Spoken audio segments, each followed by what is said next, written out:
Dans la série de capsules sur la France et le monde depuis 1945, nous cherchons à identifier des ruptures et des continuités. Nous aborderons dans cette deuxième capsule la volonté de refonder la République en France après 1945. Une volonté de jours heureux, la volonté de refonder la République en France. Ce qu'il faudra retenir dans cette capsule sont les éléments suivants. Tout d'abord un repère chronologique, 1944-1945, le gouvernement provisoire de la République française dirigé par le général de Gaulle met en œuvre le programme du Conseil national de la résistance ou CNR.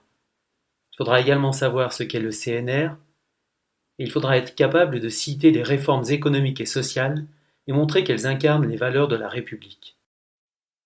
1944-1945, le gouvernement provisoire de la République française met en œuvre le programme du CNR.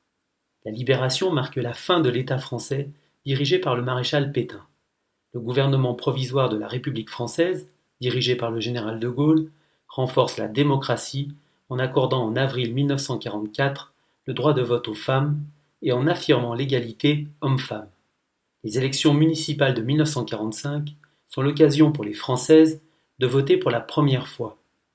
La constitution de la Nouvelle République, la quatrième, est acceptée par référendum par le peuple français. Cela signifie qu'il a été appelé à voter pour ou contre la nouvelle constitution. Des réformes inspirées par le programme du CNR.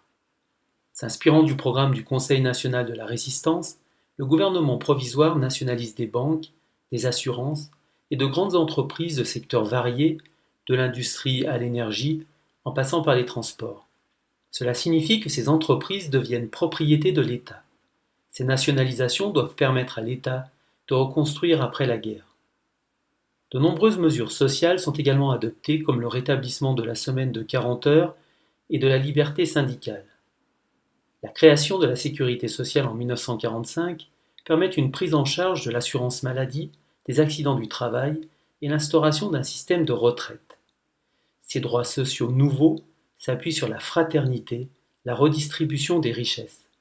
On peut parler d'État-providence car l'objectif est, dans un souci d'égalité, de garantir à tous le progrès social. Passons au bilan. La refondation de la République marque bien la volonté de rupture avec l'État français du maréchal Pétain. Le droit de vote accordé aux femmes constitue également une rupture politique importante, le suffrage devient réellement universel.